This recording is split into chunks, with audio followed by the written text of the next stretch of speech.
안녕하십니까. 오늘은 인자의 임하심이란 주제로 말씀드리겠습니다. 먼저 인자에 대해 살펴보겠습니다. 요한복음 6장 27절에 영생하도록 있는 양식을 인자가 너희에게 주리니 인자는 아버지 하나님의 인치신 자니라 하셨으니, 양식을 주는 인자란 사람 인자의 아들 자자로서 하나님의 진리로 인을 맞아 아들이 된 사람이란 뜻으로 예수님께서 먼저 본을 보이셨습니다. 결코 바다에서 전하는 사람의 아들을 뜻하는 것이 아닙니다. 이렇게 진리로 인을 맞아 하나님의 아들이 된 사람이 다시 진리로 인을 치며 알곡이 된 첫 열매를 추수하게 됩니다. 이러한 추수를 위해 마지막 때 창세기 1장에서 보이신 6날 중 넷째 날의 광명이신 보혜사로 다시 오시는 주님은 셋째 날 만드신 바다에서 씨 맺는 알곡을 모아 천국인 하늘의 곳간에 넣으시기 위하여 오시는 것이니, 다시 오시는 주님은 어느 때에 어떠한 방법으로 오시는지 성경에 근거하여 말씀드리겠습니다. 먼저 그 때를 알아보겠습니다.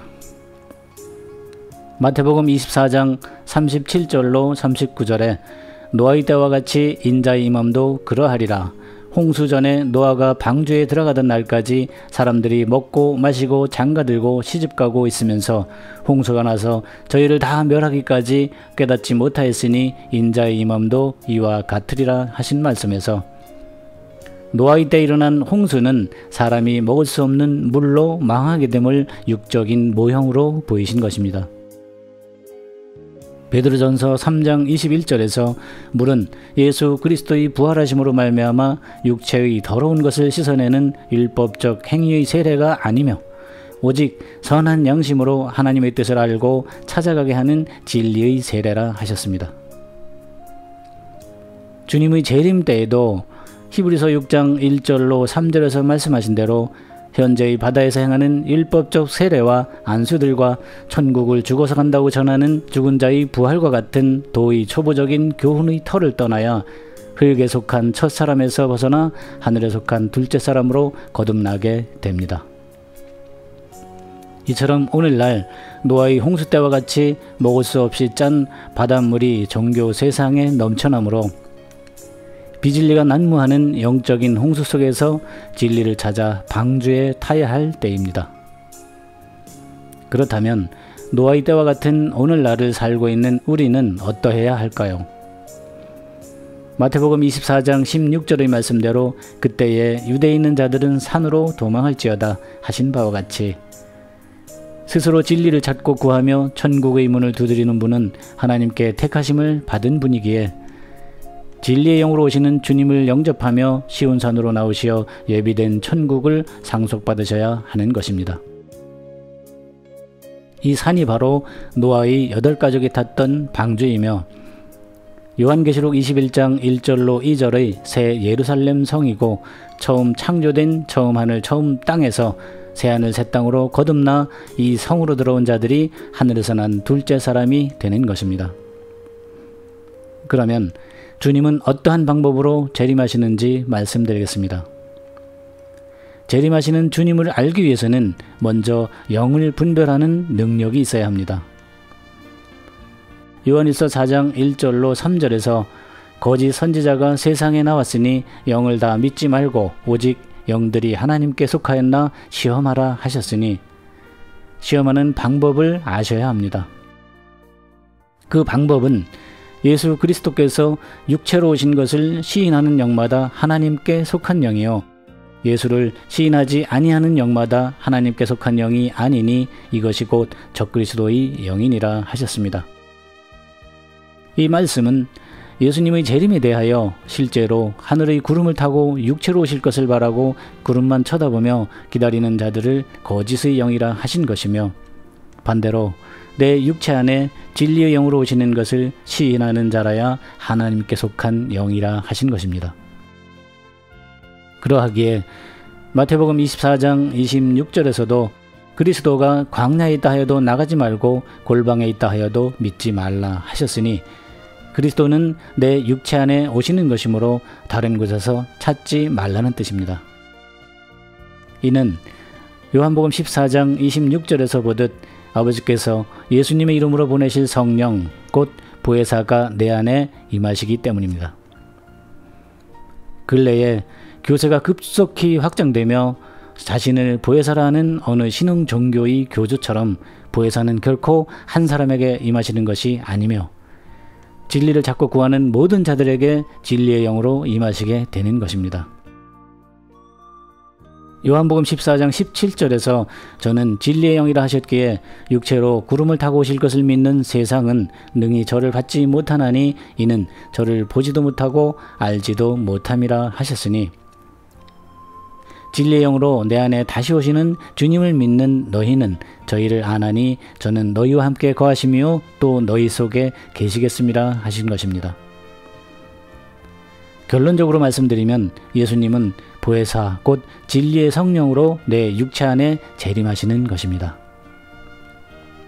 또 누가복음 17장 22절에서 제자들에게 이르시되 때가 이르리니 너희가 인자의 날 하루를 보고자 하되 보지 못하리라 하셨습니다. 이 말씀은 어느 한 날 동시에 임하시는 것이 아님을 말씀하신 것이니 주님은 진리의 성령으로 다시 오시는 것이기에 각각의 개인이 계시된 진리를 듣고 깨달아가며 자신을 죽이는 십자가를 질 때에 그 안에 온전히 임하시게 됩니다. 그러면 각각의 개인에게 임하시는 방법을 말씀드리겠습니다. 마태복음 24장 27절에 번개가 동편에서 나서 서편까지 번쩍임같이 인자의 임함도 그러하리라 하신 말씀에서 번개는 빛이신 진리를 말하며 동편은 해가 뜨는 곳으로서 그 빛을 먼저 깨달아 진리의 실을 갖게 된 남자를 말하고 서편은 해가 지는 쪽으로서 진리가 없어 공허하고 혼돈한 영이 죽어가는 여자를 말하는 것이므로 땅끝까지 이르러 내 증인이 되리라 하신 땅끝은 바로 이들을 가리킨 것입니다. 바다에서는 이 땅끝을 아프리카와 같은 지구의 오지로 오해하며 선교사를 파송하고 있습니다. 선교사 파송은 당연히 해야 할 일입니다. 그러나 성경을 육의 생각으로 가감해 전하는 것은 결코 용서받을 수 없습니다.